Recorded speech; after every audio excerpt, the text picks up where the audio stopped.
This is Mommying While Muslim, recorded live and unedited.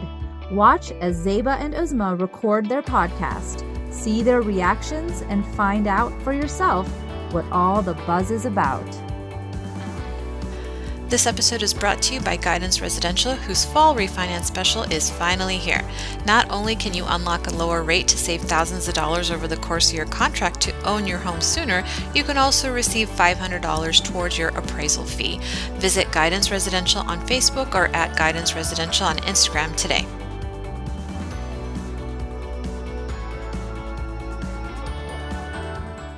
Assalamu alaikum, everyone. Welcome to another episode of Mommying While Muslim podcast. This is Uzma Jaffrey.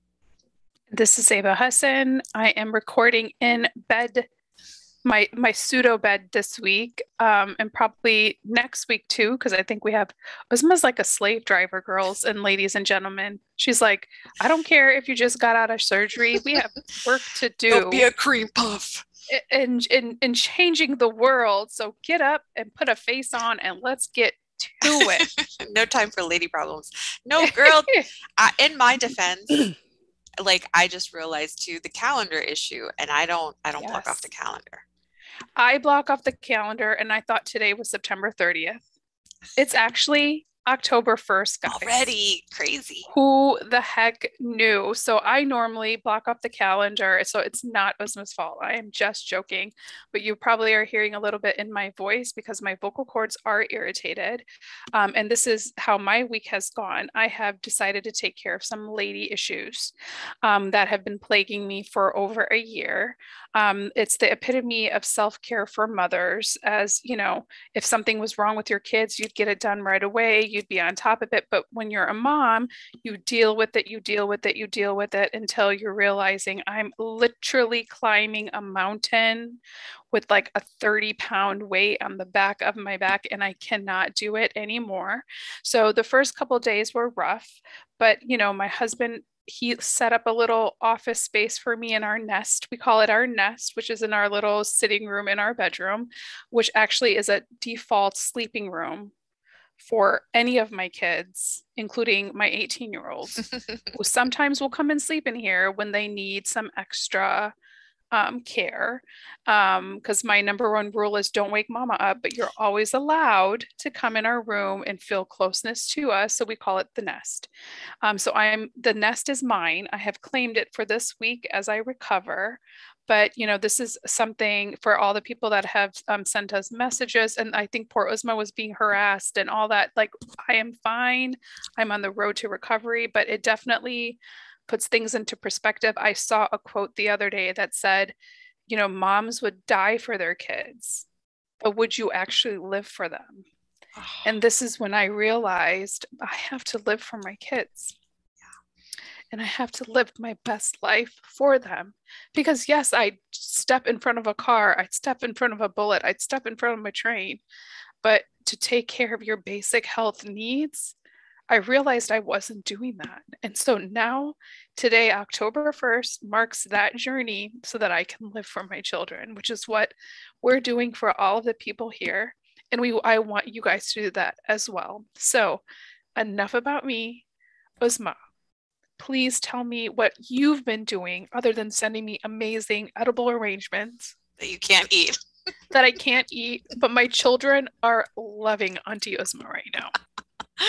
I'm sending you a virtual hug because that is so profound. What you just reminded all of us to do is to not just die for them, but to live for them. And some of us do say that we are living for them, you know, chauffeuring, cooking, troubleshooting, doing all of that stuff. But if we're not healthy, we have no cup to empty into theirs. So please fill your cups. Everybody who has been putting off those well woman exams, be a woman and go get that PAP. Go get your mammograms. Go do what you're supposed to do so you can live for your children. This week for me has been a lot of fun, and no, I haven't been harassed. I think the trolls that wanted to be on our accounts have all gone away, which is fabulous. And the ones that are left are very quiet, so it's awesome. We just wrapped up our Queer Muslim Month, and we this week finished up all of those recordings, and it was so much fun. That's really all I was doing. The one thing I do want to say to everybody, and it's, yeah, we're affiliates of Target. I think you'll see on our website, maybe you'll see on our website, I don't know, or at some point we were Target affiliates. I want to say that I have been living off of instant coffee for the last 6 weeks because my iced coffee was sold out at the grocery store and it's not coming in stock anytime soon. But remember, we can also drive up to Target, ladies. So don't forget your Target drive up option on the little Target app. And this is a whole plug to do it because in 2 hours you can have your iced coffee. And that's where I have been getting my stash. That, don't judge me, was the highlight of my week. And I'm not apologizing for that. The highlight of my week was passing gas. So you already beat me. Yeah, I'm I think not my even coffee gonna lie. beats gas. Yeah, the highlight of my week was like, did I get to pass that gas?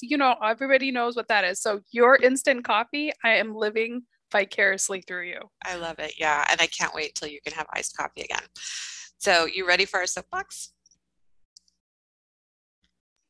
Take it away, Ozma. Yeah. So today's soapbox is quote unquote a fun one because I always have apparently, Debbie Downer stuff to report. But this one is about Britney Spears finally at 39 years old being able to be in charge of, oh my God, her own money and her own life. So while we all have concerns about mental health, because of course the first thing she does after getting her freedom is posting nude pictures of herself. But we've been talking about body autonomy. We've been talking about what you get to do with yourself for a very long time on this podcast, all the way from abortion to, our Queer Muslim Month.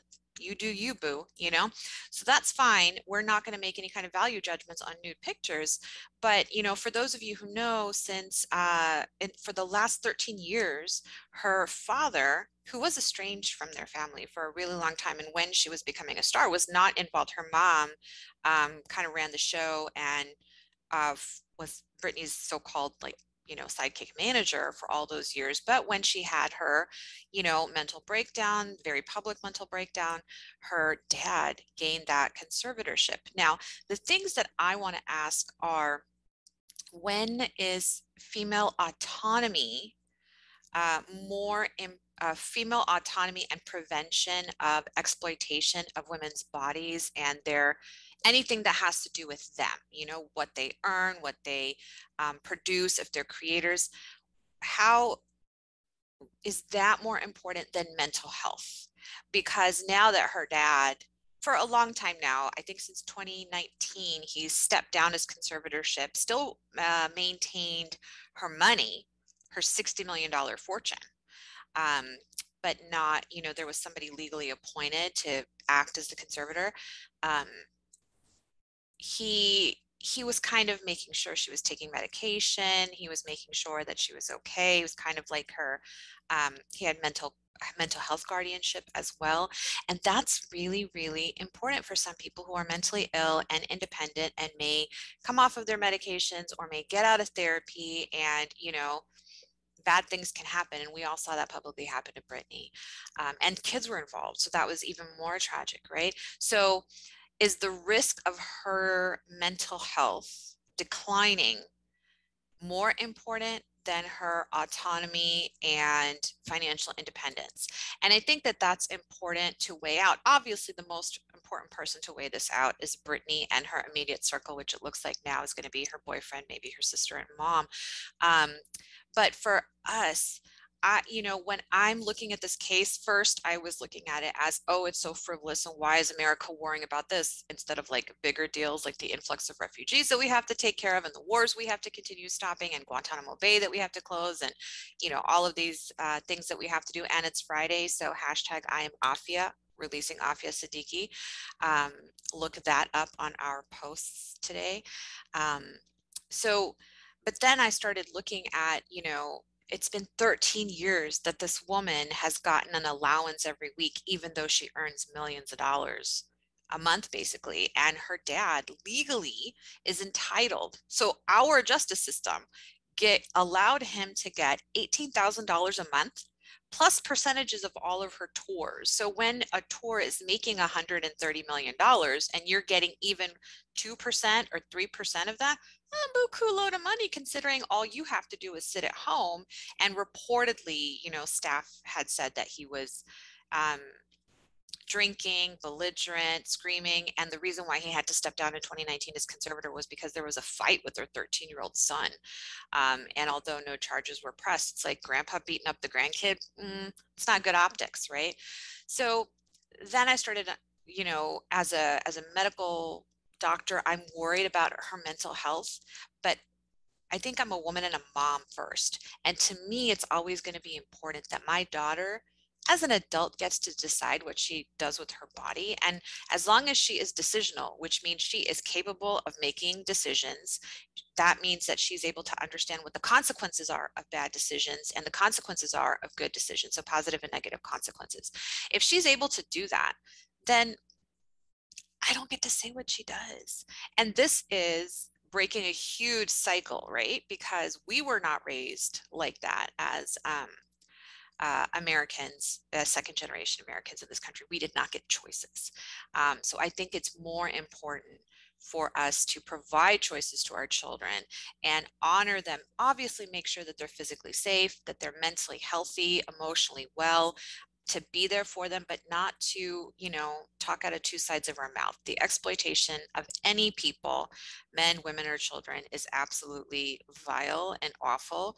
And, I think we just stay tuned and see how this plays out. But I don't think at the end of the day, if something, God forbid, happens to her health, that's reflective of how we should carry ourselves forward with our children. Like, we should clamp down on them more. No, I think this is just a very extreme situation that we have a lot to learn from.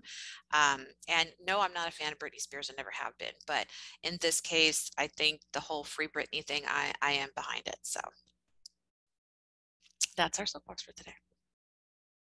I mean, Free Britney, right? Like that was like trending or whatever. And to be honest with you, I wasn't a big fan of her even back in the day. So I really haven't been following it. But, I have personal experience where this type of stuff is concerned with mental illness. And I feel like, as long as the person who has conservatorship or guardianship doesn't take advantage of somebody who is mentally ill, sometimes it's the only choice. So in this circumstance, it seems like it might run in the family, perhaps. So like, I just hope and pray everything works out for her. But we're going to put Brittany aside for right now. And I am really excited to be kicking off our disability awareness series with one of our fellow boss moms, Dilshad Ali. She has a degree in journalism from the University of Maryland and has covered and coordinated coverage of Islam and Muslims at home and abroad after 9/11 for a variety of media outlets. She has freelanced for the New York Times, Newsweek, and The Atlantic, just to name a few. She is currently the blog editor for couture modest clothing line at Haute Hijab, which is what she's going to be wearing today, and it's so beautiful. And her most important role, as it is for the rest of us here on this panel today, is being a mom. And she is a mother of 3, and she fights hard for them every single day. I mean, sometimes we all are fighting with them, let's just be real, but we have to. But her eldest son has autism and is nonverbal, but he is not non-communicative. And we're going to talk about that with Dilshad. She has an expertise in her family experience as well as in connecting with moms of kids with disabilities. She also is serving her second term of the Virginia Autism Advocacy Board, but she also sits on the board of Muhsen, a Muslim nonprofit dedicated to creating greater inclusivity for Muslims with disabilities within the broader community. We're anxious to hear more about this and what she's saying and what she's wearing. So welcome, Dilshad. Assalamu alaikum. Walaikum salam. I feel like I'm on the red carpet. What is she wearing? Ooh, who are you wearing today? Click, click, click. I'll be paparazzi. But yeah, you're on video, so technically we're video paparazzi. Assalamu alaikum, Dilshad. Thanks so much for coming on. How are you? Excellent, excellent. How are you, Zeba? Assalamu alaikum. I'm doing well, lady. He's holding strong. Yeah, yeah. Mm-hmm. And for the audience, I don't know if you clarified, her voice is it sounds bad, but it doesn't feel bad. Yeah, it's not painful. It's just vocal cord irritation. I think it's Sexy Phoebe voice. So if you don't know what that reference is, I feel bad for you. I think she has Sexy Phoebe voice. And in high school, we used to steal each other's dirty tissues to try to do it as well. But You did yeah, not. it's COVID. Gross. Don't do it. Yeah, It's Spanish so class, we were gross. passing around dirty tissues. I had one friend who was really committed. She wouldn't just take it from friends. She would take it from anybody in class. Like, That's she gross. really Sorry. wanted Phoebe voice. I know. Pre-COVID. Don't do that anymore, guys. It's really bad.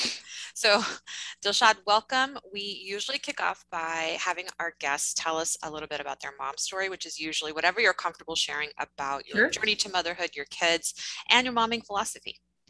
Okay. I also am very intrigued by what we already talked about because I have thoughts. Yeah? Good. Yeah. Okay. Before I do my momming philosophy, to what Zeba said about, caring for yourself so that you can care for others. This is like something that is so prevalent in disability world, especially if you're in a caregiver position.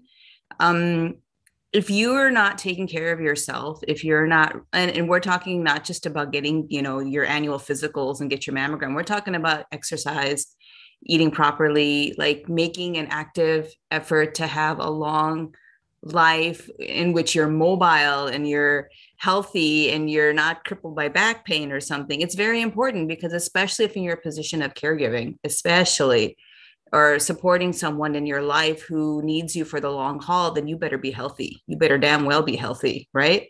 So this has been something that I've been telling myself because I hate to exercise. I like my desi food, but one can't live on biryani alone. So says who? As long as you exercise, you can have biryani. I do. So, but no, I mean, I've seen, the model of what happens in my own family as women get older. And if they're not prioritizing exercising, they're not prioritizing movement in general, you become very sedentary. And that is not going to work for me and my children. So Zeba, your advice is spot on and everyone should take it. And then later on, perhaps if we can come back to the Brittany thing, because guardianship and conservatorship is something that we're very familiar with in our home. And I have a lot of thoughts on it and just a few things to share on that. So maybe we can touch upon that later. So yeah, absolutely. We'll circle back to that. Momming philosophy. I have 3 children, alhamdulillah. My eldest is 21. Then I have an 18-year-old who's now a freshman in university. And my youngest just turned 14. And they're awesome children. Mashallah, mashallah. We all think ours are the best. But mine are really. They're great kids, mashallah. When I had them, the only philosophy I had was that I chose to stay home. I wanted to be there. I wanted to be there, for all their different things and be that person as much as I could be, unless we were in a position where I had to work. And alhamdulillah, I was able to stay home. And I wanted to be able to raise them to be, to love their faith, I want them to walk on Sirat al-Mustaqim. And I want them to also enjoy their life and enjoy where we live. Now I didn't want us to grow up in a little bubble where all we do are like the Desi South Asian things that we do. And they're never, around other people or cultures, other things, learning about other vast amounts of communities that are out there. So I guess that's really all I ever thought about. What I didn't prepare for, nobody ever prepares for, is, something that really changes the scheme of what a traditional parenting route is. I didn't prepare for autism. I sure did not. I had no knowledge of it other than whatever little exposure I had with the special ed kids in school. And I think we're all around the same age. So you can remember that back in school at that point, special ed kids were put in a different classroom. They were very much apart from mainstream students, and the two would never meet. And there was like this weird stigma about special ed kids. And unfortunately, sometimes they got picked on, or if it was good, then they got ignored. Like that was the best, right? Unfortunately, that's what it was back then, or if you did something, with the special ed classroom in your school, it was like a charity case. They weren't, it just was a different time, a different era. And that's what I came up in. And so getting that, my son's diagnosis, I'm trying not to say his name because I don't want to say his name, but getting his diagnosis was, a real, not like a shocker. Yeah, it was kind of a shocker, but it was really kind of like a coming to terms with things that we never expected were going to happen. And how are we going to manage it? And what kind of parents do we want to be now? Right. Because at the time, this was early 2000s. There wasn't a lot of information out there on the internet. There wasn't a lot of support groups out there. There wasn't that many organizations out there doing this work. And the narrative was very different back then. You know, it was a very woe is me. What is this difficult thing that has happened? You know, this has changed the trajectory of your life. Very sorrowful, very grieving, and so on and so forth. And you add the layer of the South Asian Muslim background to it, and there was a lot of hi, you can't talk about this, right? And the relatives shouldn't be told, and we must keep this quiet, right? A lot of that. And even when we, started pursuing therapy and education for him, and, to get him into the school system and, having an official diagnosis on hand, which is what I did. I pursued that, and I got him an official diagnosis when he turned 3. Before that, he was in early intervention. And by that point, I had our second child. So she was like a month old when his official diagnosis came. And that was a real difficult thing for the elders in my family to swallow, because they were like, it's going to follow him, that diagnosis, for the rest of his life. At some point, he's going to outgrow this. And even to the point of he's going to get married someday. And this is going to be, they're going to ask about like what he had this diagnosis. And I was like, I was like, I'm not thinking about that. I'm thinking about the now. And I'm thinking about what he needs now. And I don't need to be quiet about this. So, I think my parenting philosophy was to do whatever I needed to do for him and the rest of my children, of course. And also it was to be open about what our situation was and what the kind of life we were living as time passed, because I really felt strongly that this whole mentality of staying quiet and like stigmatizing these kind of, these different diagnoses and these different kind of ways we live, it wasn't helping anyone. It was only hurting, right? And I knew that there were more people out there. There's no way that we were the only Muslim South Asian family who had an autistic child. I mean, come on, look at the numbers. There's got to be. And if I can feel open, and if I can share and be honest in a respectful way without violating my child's privacy about what it was to, live our life, then, I was hoping that it would be helpful to other people to feel open about how they live their life as well, or to feel like they can ask questions or seek answers or seek support, or that it's okay to seek support. And you don't have to like feel, that it's just you against the world, or that no one understands what I'm going through, or that I have to be quiet about this, so on and so forth. So that kind of became my parenting philosophy. I certainly had stumbled along the way. Who hasn't? I think I look back at things that I have written or different ways I advocated 10 years ago and feel a little cringeworthy about it. You learn as you go. You learn about the importance of centering the voices of those who are actually living with that life. You also struggle. I've struggled along the way about the fact that, my child is quite severely affected by his autism, and he has a lot of challenges. And this whole idea of, you pass the mic and you speak for yourself, and, autistic self-advocates should be the ones who are speaking. And yes, they should. But sometimes I felt like, where was his voice in that whole situation? If I can be a ghostwriter for him, if I can not speak for him, but help elevate, in any way possible, the things that as a collective family unit, we think need elevating, then I was going to do that. So, it's been a journey. It's been interesting. My other kids keep me on my toes. I've certainly dealt with a lot of like, what's up with these double standards, mom? And, and me want to be like, it's autism, guys. Come on, don't give me that stuff. But then realizing they're your little kids, I mean, they all need to, be listened to. They all need to, they feel what they feel. You have to make space for that as well. That was a hard lesson I had to learn. Definitely my husband was better at that than I was over the years. I got to give him some props. He over the years was like, we have 3 children, Dilshad. We don't just have one. We have 3. And they feel left out sometimes, or they do feel like he gets away with all these things and they have to do these things, and you have to talk them through that. So yeah, it's a little bit of my philosophy in a nutshell, but it's been a long journey and a long way to go. Yeah. I know there's people that are watching the video and going, how the heck does this girl who looks like she's 12 have a 21-year-old? Don't you love the hijab? I mean, if I took it off.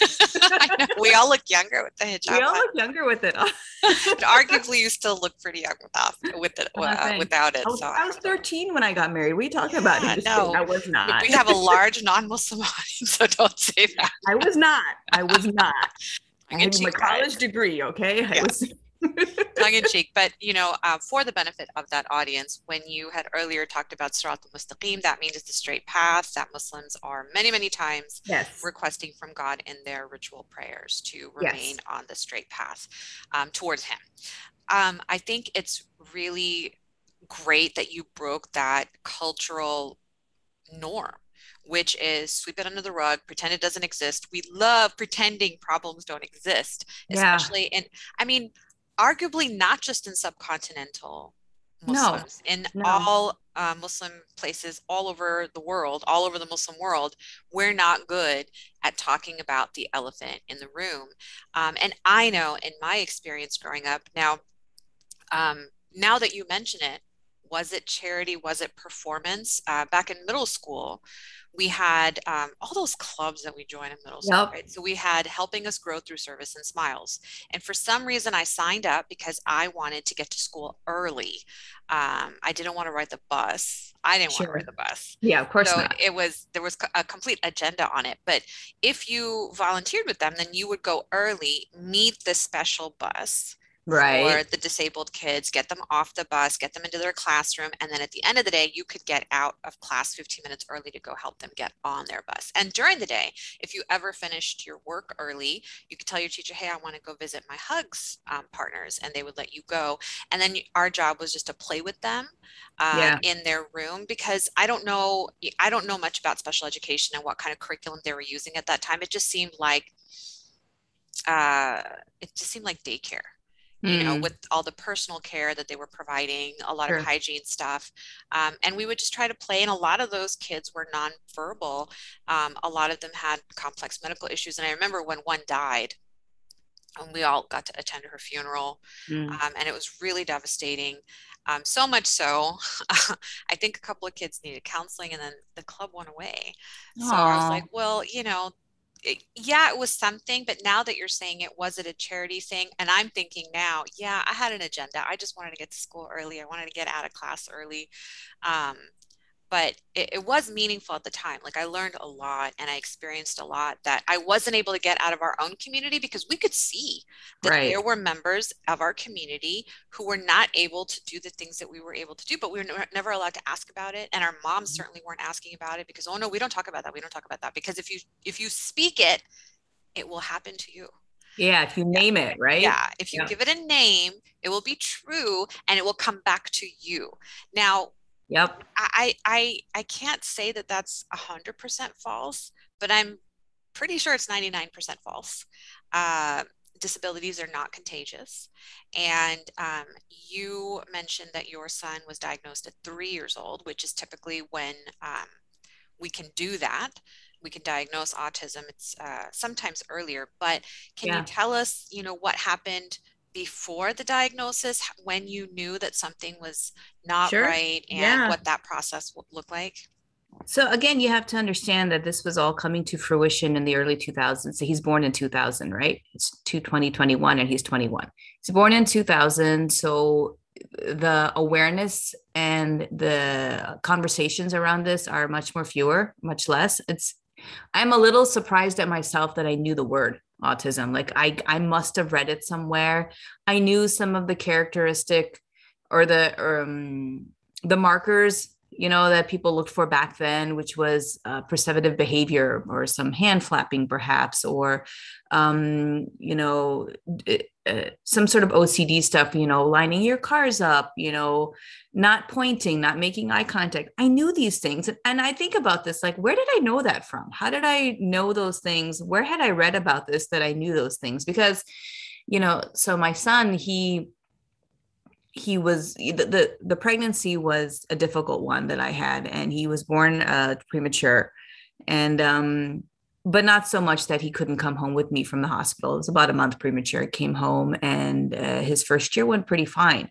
However, he did miss his markers from the get-go. So, like, those developmental milestones that pediatricians talk to you about, at 6 months this, at 9 months that, he was always behind, always. And when he was about 1 and not saying any, like, he wasn't calling me by name yet. And yeah, was he saying like dada or baba, sure. But you know what? As much as we've been like, oh, he's saying daddy, he's just babbling. Okay. He's just babbling. And we assign meaning to it. And then that's how they learn. That's part of the process of children learning to, that their sounds mean something, and then it form words and so on and so forth. Never said mama, never to this. I mean, can I ask him to repeat it? Yeah. Does he say it with meaning or call me? No. So it never happened. He never pointed, and all his, even physical milestones were late. So I was concerned. I bought into the theory around me that boys talk late. This was fed to me, and I willingly ate it.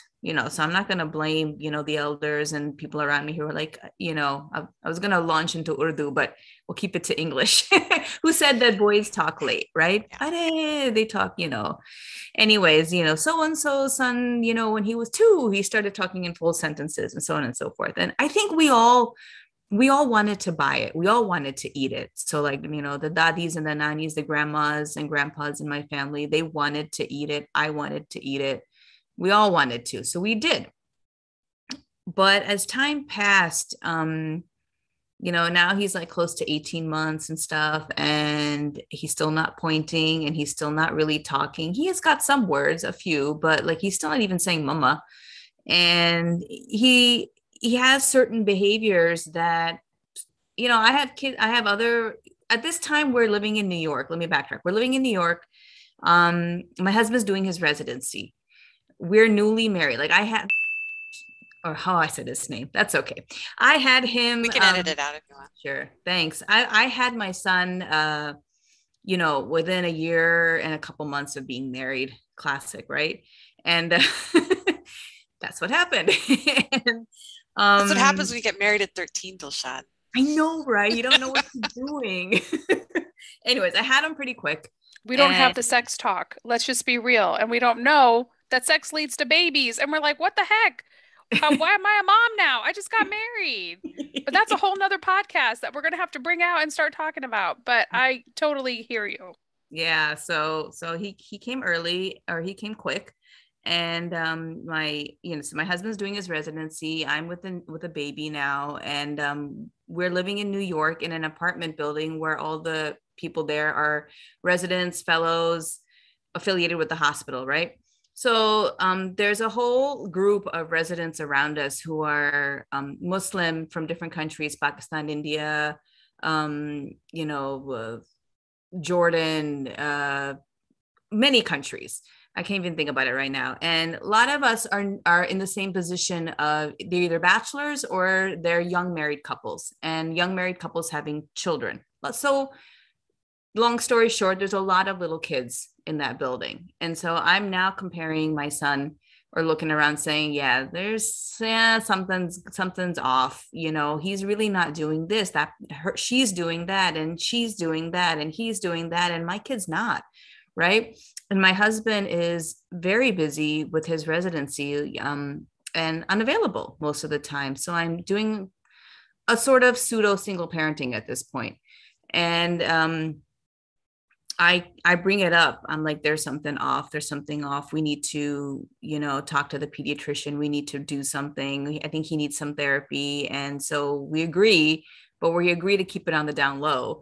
And I talked, my husband and we talked to his pediatrician, our son's pediatrician, and she at age 2 acknowledges that, okay, she also, I think she was a South Asian pediatrician, and she also, I think maybe, I don't want to blame her. Cushioned it. My mother-in-law has a lot of negativity feelings towards her. She's like, why didn't she say something earlier? But I think she also just kind of went along with us. Like, he's going to talk later. He's just slow, right? She didn't raise the alarm earlier, which I want to be fair. I think it was also as medicine and pediatrics change, I think there's a lot more awareness of markers and things and different disabilities and things to look out for out there now. So she didn't. So around 2, we mutually decided, like, okay, yeah, he still isn't doing a bunch of stuff. So upon her recommendation, we put him in early intervention in New York City. And early intervention meant we had a couple different therapies that, he had an evaluation done.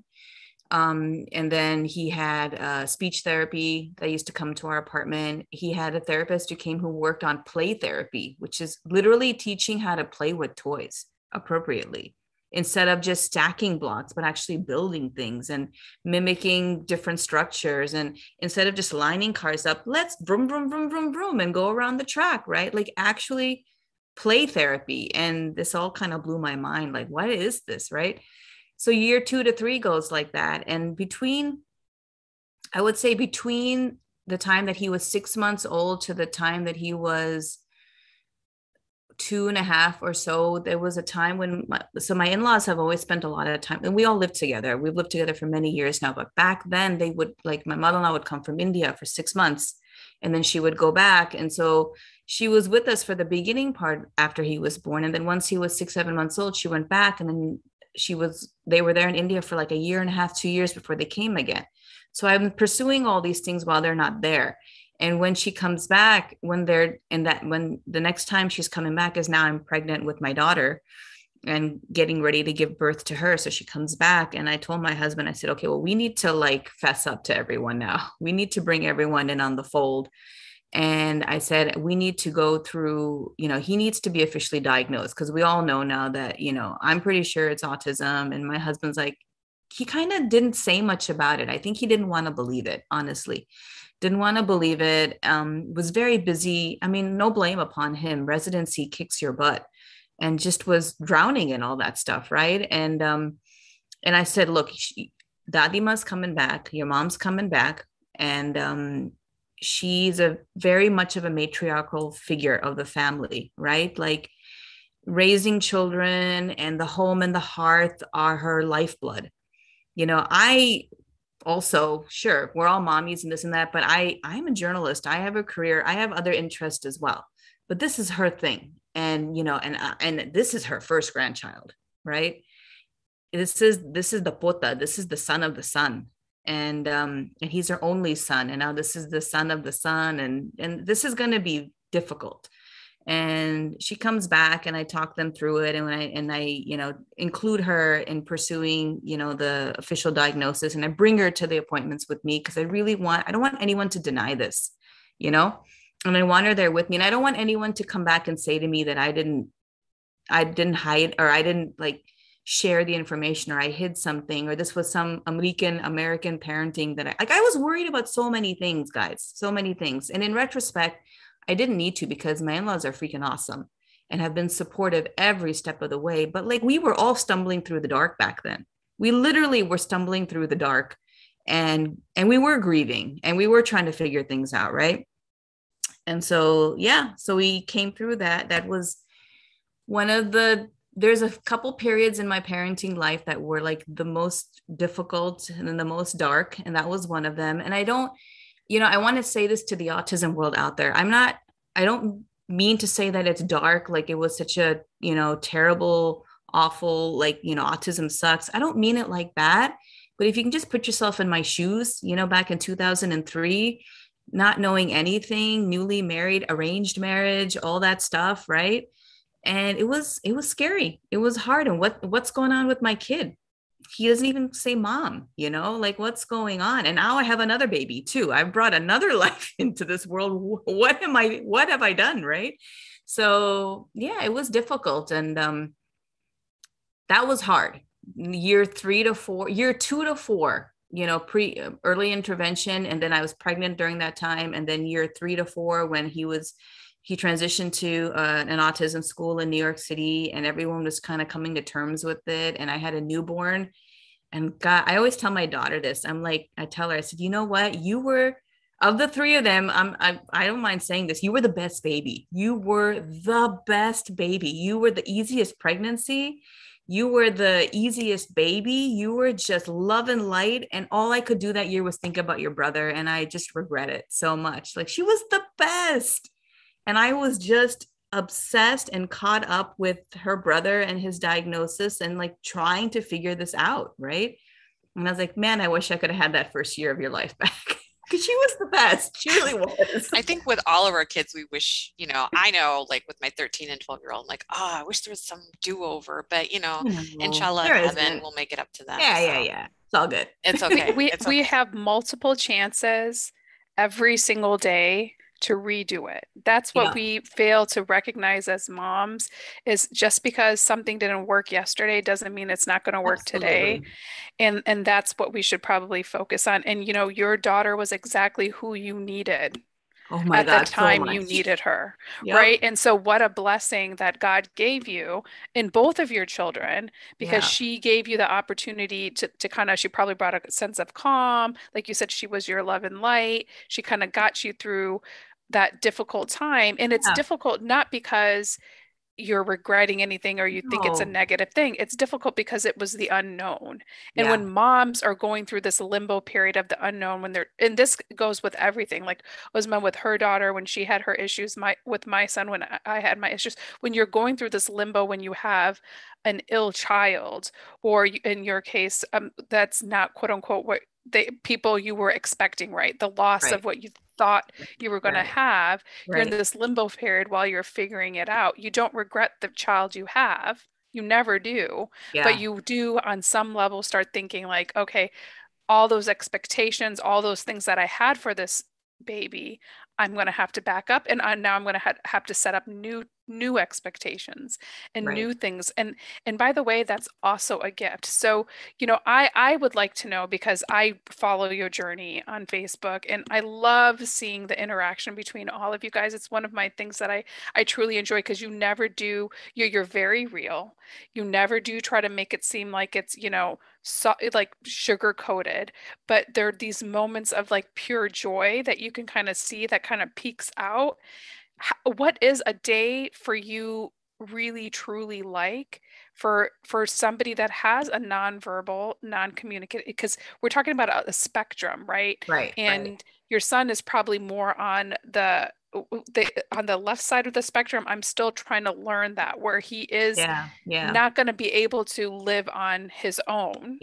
Correct. So because of that, your day-to-day life as a caretaker is not going to end when he turned 18 or 21 or moving on. So why don't you take us through like a typical day in taking care of your 21-year-old?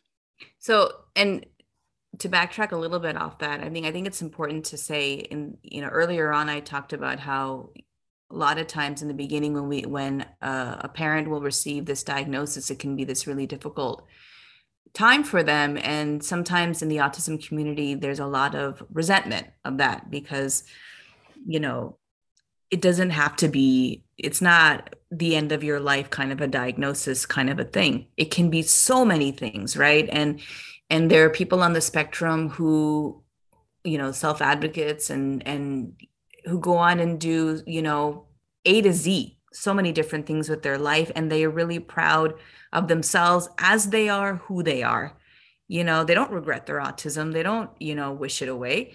That being said, there's also those on the spectrum who are profoundly affected and who have profound issues and support needs. And one can't say for sure, because I fully believe that the intelligence and cognition is there. I really do. in everyone, in all of them. And I can't tap into in a way that I can understand what he's thinking all the time or what he might feel about himself as he is, who he is. But I really believe just in how he lives his life that he's cool with it. He's cool with it. And he definitely finds his joy in the day to day. And so it's complicated. It's really, really complicated. So I did grieve in the beginning. I'm going to be honest, I still grieve now sometimes. Like when he turned 18 and his peers were graduating and we were going through guardianship and conservatorship. We can touch upon that later. That was what our reality was. While my friends who also had 18-year-olds were all like, yay, graduation and going off to college. And I grieved. I didn't grieve because I think my son is less than, or I regret or feel, like any of that. Like I love him as he is, who he is. But yeah, it's hard because I have a pretty decent idea of the future he's heading into. Now, God can make anything happen at any time. Things can change. And I'm not the knower of it. But practically speaking, I have a pretty decent idea. And so it's hard. To your question, what is a day like? So it's funny you asked that because a day with him is just as normal as a cup of chai to me. It's like anything, it's nothing. But I always tell myself, I guess if someone walked into our life and took over my role for a day, they'd be like, whoa, but so he needs a lot of support throughout his day. He needs support from, the time he wakes up, he needs support in the bathroom with getting ready. And I'm not going to go into a lot of detail because that gets kind of private, but he needs support in there. He really needs support and supervision throughout his day. Not in the sense that you have to be glued to his side and like, just, you can't leave him alone. No, in our home, like, and he doesn't want me to be around him all the time. He's like, dude, get away from me. Right.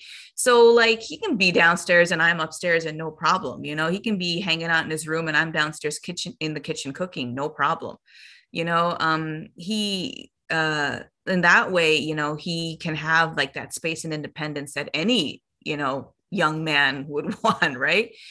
That being said, like, yeah, he needs support getting ready for the day. He needs support with his meals, serving, eating, breaking it into portions that he can eat, reminders to finish. He needs support with dressing. He needs support with getting his backpack ready, getting his lunch packed. He needs support with all of that from start to finish to the end of his day.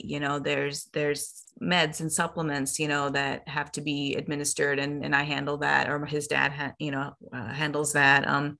He has a transportation that takes him to school.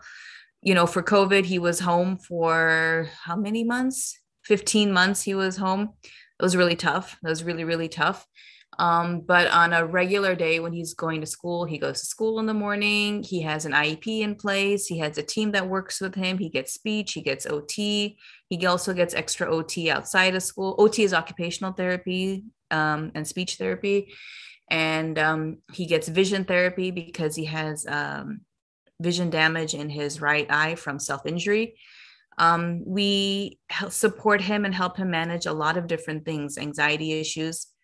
There were years of self-injury and aggression,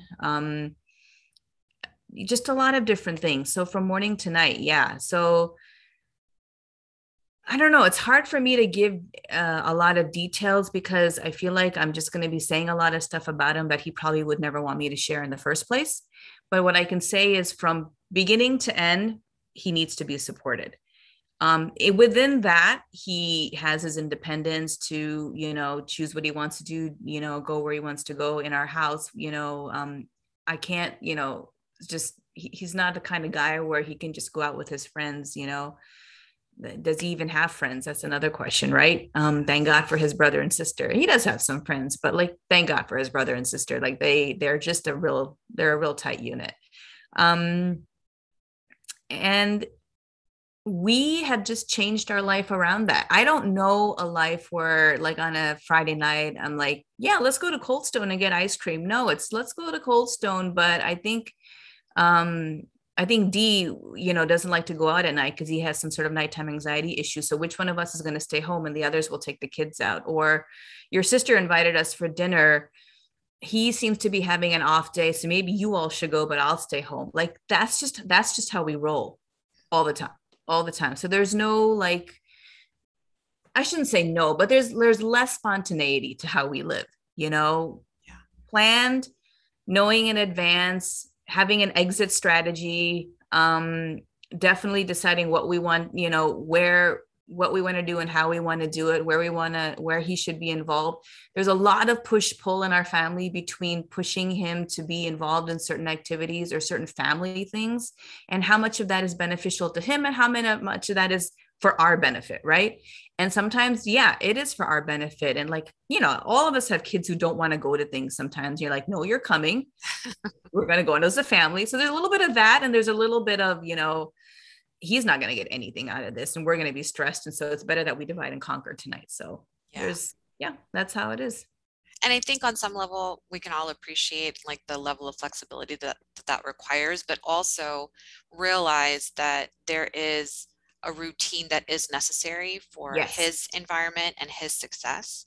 Yep. But I do want to take it back to, you know, you talking about he is an adult, but needs guardianship. So do you want to inform our audience about that? Yeah, I actually did a whole video on it for our local Autism Society. I think they have it up on their website now. It's the Autism Society of Central Virginia. But so everyone's kind of heard a bit about about guardianship and conservatorship through the Britney Spears case, right? Guardianship is when you apply for legal guardianship of your loved one. And so then you have in legal terms, and I really hate the legal terminology, but it is what it is. It's literally taking away the person's rights, you know, and then you exercise the rights on their behalf, you know, and conservatorship is being in charge of their finances. And so,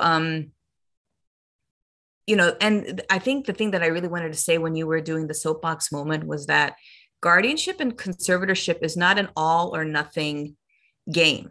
There are different levels of guardianship and conservatorship. So sometimes, you know, you get to the age of 18 with your loved one, with your son, let's just say your son, and he's capable of driving. Let's say he's capable of voting. He's capable of certain things, but he's not capable of understanding his housing needs and his, you know, other things in his life. So you can mold guardianship to allow or to make sure he maintains his rights to certain things while you help him, support him for other things, right?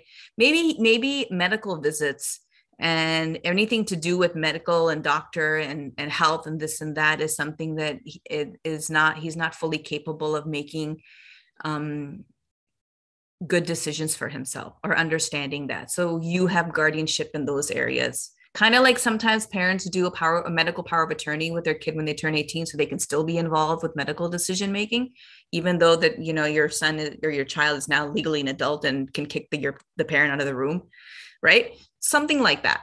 And even conservatorship can be done in various ways. So like, I think that's something that people seem to not understand when they approach it, that they think it's an all or nothing approach, right? Now we had to do an all or nothing approach. We really did, because his needs are really profound.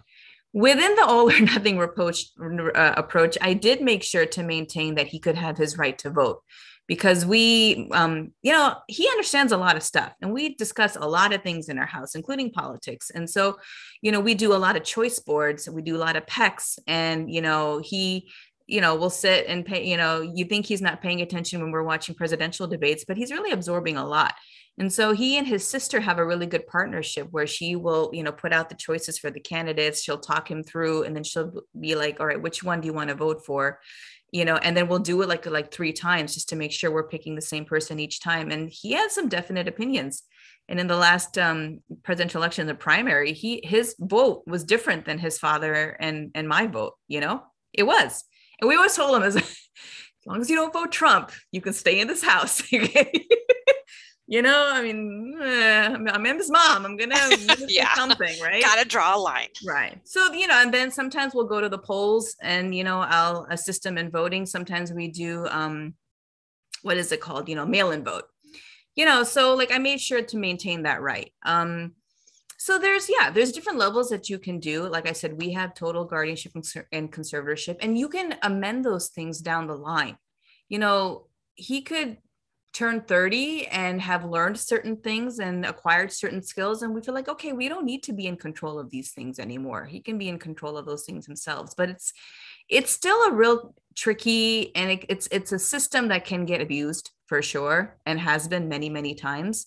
But it's also a system that is in place and there for a reason. I just struggle with the legal terminology of it, because I remember writing a post, I think on Facebook or something, about how when we finally went to court and was approved guardianship, and it was like, and it is considered taking away their rights. And I was like, but I'm not taking away his rights. He has rights upon us, you know, and he will always have those, you know, and my job is to make sure that we can, you know, facilitate his choice and his opinions on things as best as we can, you know, and pray to Allah that we're trying our best, and that to forgive us for the mistakes we make along the way, you know? So, yeah. You're doing the best that you can, and thank you for clarifying all of this. I mean, I have a son who's 18. Yeah. And it's really annoying how I can't even get the test results. And, you know, we're also in the process of, you know, getting test results. And I'm like, what the heck? I thought maybe I can call. And they're like, nope, you can't call. Can't do it anymore. And then it's stupid. Guess what? It was in his voicemail, and these kids don't check their voicemail. So I've been worrying unnecessarily for 3 days. He got a voicemail.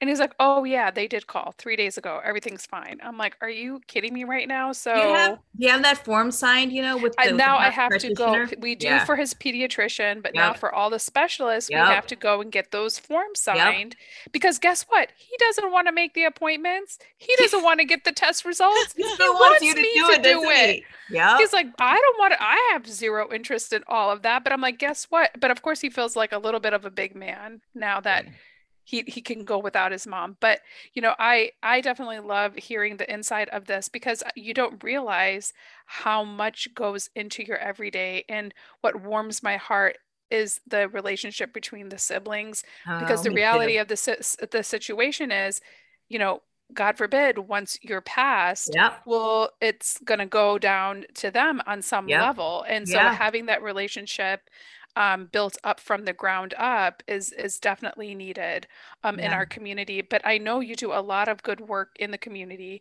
Like you said, you just posted this video, and we're going to have that in the show notes.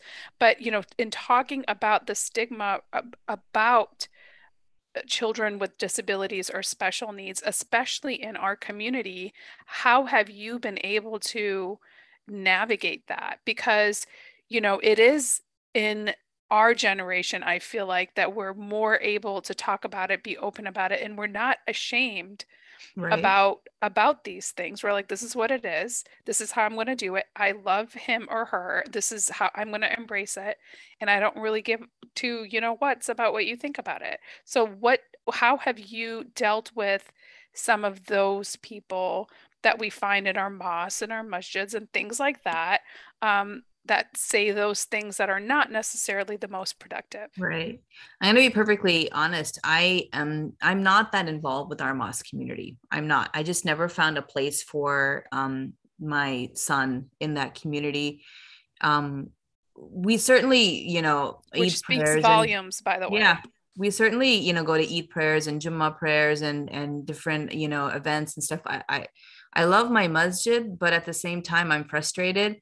There's a couple in town, and I'm on some level frustrated with all of them, because there's never been that much of a outreach, you know, and I'm not just talking towards us. There's other families in town, you know, who have children on the spectrum. And let's also include elderly in there. Like, how accommodating are your masajids towards, you know, helping the, you know, elderly with where they can go inside the masjid, or can they hear, or closed captioning. Now, the one that's closest to where I live physically, it's one of the newer masjids, and we were, you know, fundraising and this and that. We were always involved in that. Definitely, they have made some steps. You know, they were made sure to have a room on the main floor. You know, they have the kind of masjid where it's like they have the section for men, and then they have one up above, which is very nice and open and huge for ladies. So it's not like some cramped, gross place. It's pretty nice. And but they also made, you know, a section on the main floor for women who, you know, if you're elderly or if you're disabled, you can't climb the stairs or whatever, you know, so you can just be on the main floor. You can come in through the main entrance. You don't have to go in through a side entrance and all those different things, right? So they've done some things, and definitely they've made some accommodations in their bathrooms, you know, in their wudu areas to be more accommodating. So I appreciate that. But at the same time, like, you know, I'm talking about the kind of programming or the kind of khutbas or the kind of accommodations that might be made on Friday night halakas for boys or something, you know, I don't really see it. And I'm in two minds about it. Like, part of me feels like I know that I haven't advocated strongly enough for it within my community, but I also know that I only have the capacity to do so much. And that's a lot of ground level work to get things like that happening in your masjid right where you are. And, you know, when I look back over the last 10 years, I kind of wish that I had put more energy into that and maybe some of the other places where I did my advocacy work, because that would have been beneficial, not just to my eldest, but to my other kids, because I'm not that involved, and because I don't take him, that means my other two don't go also that much. Because, I mean, let's face it. I mean, I think fathers also, you know, they do, a lot of dads do take the step to take their kids and take them with them, and sure. But a lot of this stuff falls upon the moms as well. And if you're not going to the masjid or the mosque, your kids aren't going either. And that's what happened in my family. Yeah, so that's been a little frustrating. The way I've navigated that space is to just be, as time has passed, to just be as open as I can about what my needs are and why I can't show up sometimes. So like, I find it real frustrating and funny at the same time every Ramadan and at Tarawih prayers. Like, if I'm lucky, I can go once, twice, thrice, maybe to Tarawih if I have, you know, like my husband and I trade off, or if I had a caregiver who couldn't come to hang out, you know, at my house with my kids so that I can go, so on and so forth. And every time I go, like the friends who I've had for years, oh, Dilshad, where have you been? Like, it's good to see you. I'm like, you know where I've been. I've been home with D, because I can't come to the masajid because he can't come here. So I'm just going to say it. You know where I've been, you know, or, you know, straight up, like, you know, any of the multiple different social events, especially pre-COVID, you know, I'd be like, okay, I'll get back to you. I have to see if I can get a caregiver, or no, bring him. Then I'll be like, okay, how many families are going to be there that night? You know, nobody's being mean or snarky. I've just decided I'm going to be open and honest about what my needs are. And everyone where I live knows that I am the first to come to something on time, and I'm the first to leave, because I have a caregiver at home who needs to be let go, and I need to get home for that, you know? So if you're going to say come at 7 and your function doesn't start till 9, I'm out at 10, you know? That's just, Dilshad is just known for that in her community, you know? And I do that as well. And I don't have your excuse. I'm like, at 9, this turns into a pumpkin and I'm done. She's got to go. She's got to go. I think that's a good rundown of the barriers to people with autism in our masjid. I know that I myself have never responded well to children with autism in our masjid, because I realize that there's not a space for them. And, you know, even in Islamic school, for a while, I was kind of like running an assistant, like a vice president role there. And I had to just kind of tell mom, you know, and be very frank with her. It's like, I'm sorry, we just can't accommodate your child because his needs are different, and he's not able to do with his peers what he wants to do and what the teacher's asking to do, and the teachers are not skilled or trained in helping him. And I taught 3rd grade briefly before medical school myself, and I had a child also. I believe she was on the spectrum for sure. And it was the same thing. We were in a private school, an Islamic school, and they didn't have any kind of accommodations for her. There was no IEP, there was no therapy, and she really was in need of speech therapy. So at the end of the year, I quietly told the mom, you need to pull her out and put her in public school where she's going to get the services that she needs now, you know, because at that point she was already 8 years old. And I was like, you know, I think in our community, we just didn't have in those early 2000s the resources that we needed. And alhamdulillah, it seems like we're starting to get better on that. Yeah. So one of them is Muhsen, Yep. which you are on the board of. Can you talk to us a little bit about what does the acronym mean and what is the work that they do and how you got involved? So Muhsen, the acronym stands for Muslims Understanding and Helping Special Needs Education, MUHSEN. Yeah. Special education needs. That's it. And so the Muhsen came about, I believe the organization has been around 7-8 years now. And the executive director, Juhi Tahir, she and I knew each other pre-Muhsen, from just being in same, the Muslim autism circles were pretty small back then. I guess they kind of still are, but like it was pretty small. And she and I were in them, and our children who are on the spectrum are the same age. She has a daughter, I have a son. So a lot of the things that we've gone through have been on the same path. And when I talk about it, sometimes I think I could have put my advocacy work, or I could have put it into something else. I really admire that that's what she did. She literally founded this organization with the help of Sheikh Omar Suleiman, and it has grown so beautifully and exponentially. And that's where I think there's been a real kind of a turning point of not just awareness, but action. So like we actually had so Muhsen started with Masjid certification programs, gold, silver, and platinum levels, I believe. You could pursue certification for your masjid, and there's a whole list of things that you have to do to be Muhsen certified, from the physical accommodations in your masjid to the kind of programming you offer to the kind of support systems you have in place. There's a whole list of those, and you pursue those. And then it's not just ticking them off your list and then you're certified. The Muhsen comes back and makes sure you're maintaining it, right? So that's, one wonders what's the point of getting certified? Well, it kind of holds you accountable. It holds you accountable to the things you should be doing. And it shows in the community that this is a welcoming space. And, Chicago is where Muhsen is located. We have branches and the work is done nationally and now internationally, but that's where it stems from. And so it's so cool to see some of the stuff happening in the Chicago community. And every so often I tell my husband, like, that's it, man, we're going to move to Chicago because it stinks where we I'm on the board and we're doing all these great things and none of it benefits my son, It all roads lead to Chicago, my dear friend. All roads is what I try to tell people. All roads. This is why I'm trying to slowly push my son to the Chicago area so he can find himself a good Muslim wife. So if anybody is watching, inshallah. If you come from Muslim immigrants, you came from New York, LA, or Chicago. Chicago is the OG Muslim place. Sorry, I had to just. It really is. I still miss my Chicago. Sorry. Yeah. So they started with a certification program. They moved on to put together a model for a more inclusive Sunday school with curriculum for different to accommodate different disabilities.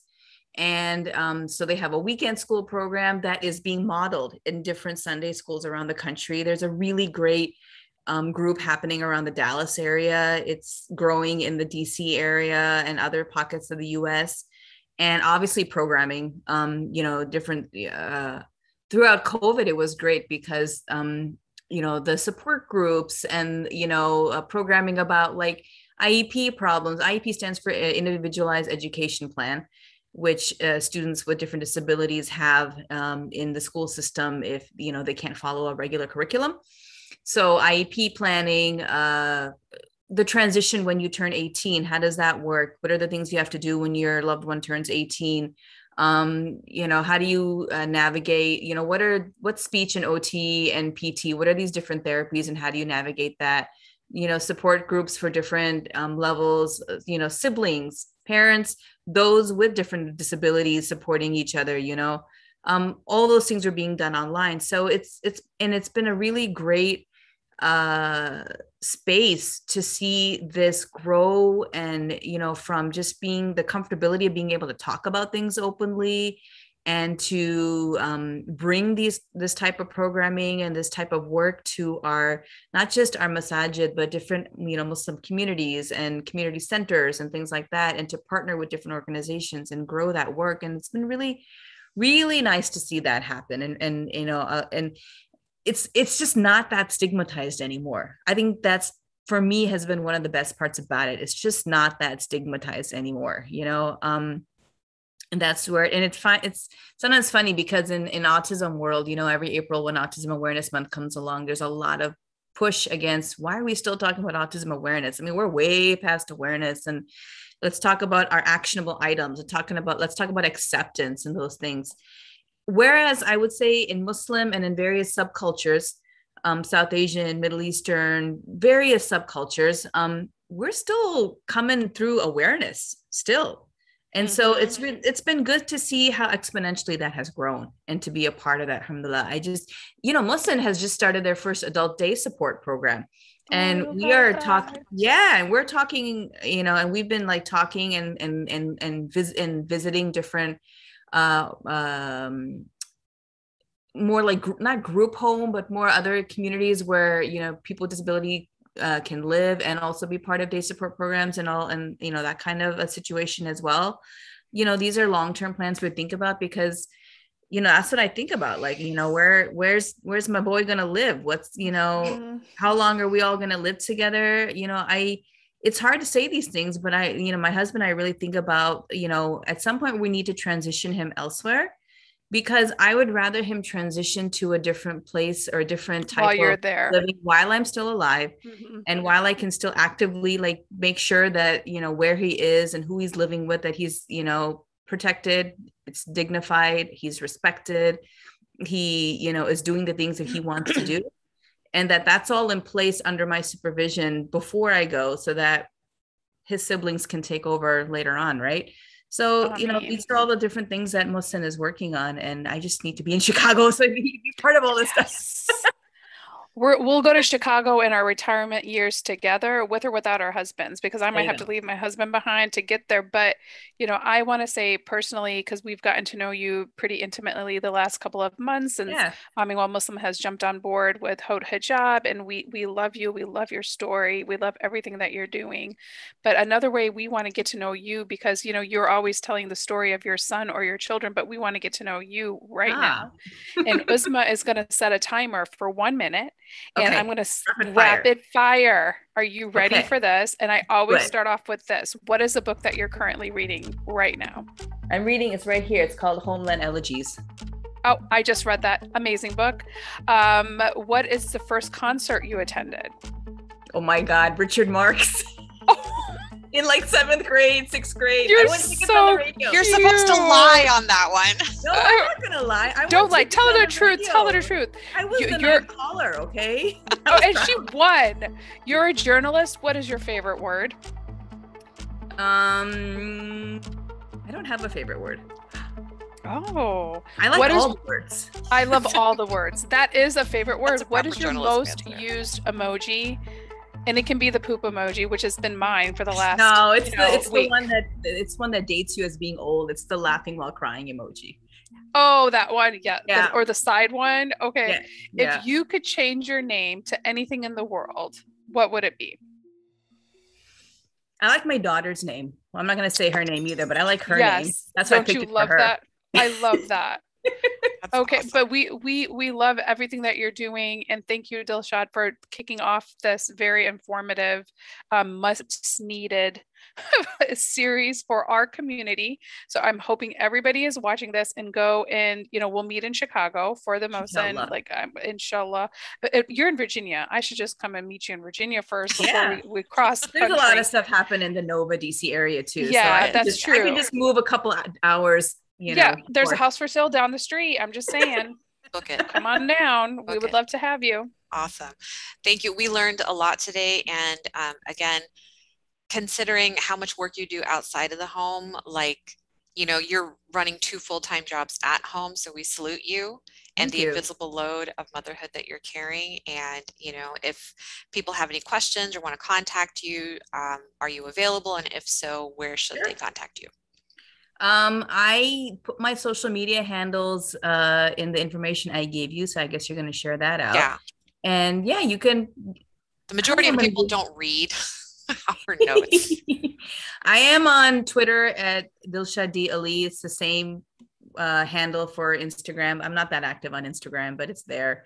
And I am on Facebook also. You can just Google Dilshad Ali and find me there because, you know, I'm old and that's the first social media site I started on. So I still stay there.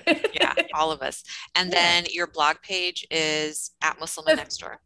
Yeah. So I have my own personal blog, which is pathos.com at Muslim Next Door. And then if you just go to the Hot Hijab website, hothijab.com, the blog, just click on that.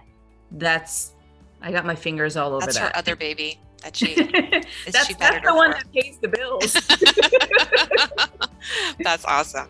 Well, thanks so much. And we look forward to talking to you soon more about the blog at Hot Hijab. And thank you so much for helping us out with our Disability Awareness Month. Yeah, thanks for having me. Absolutely. This episode is brought to you by Guidance Residential, whose fall refinance special is finally here. Not only can you unlock a lower rate to save thousands of dollars over the course of your contract to own your home sooner, you can also receive $500 towards your appraisal fee. Visit Guidance Residential on Facebook or at Guidance Residential on Instagram today.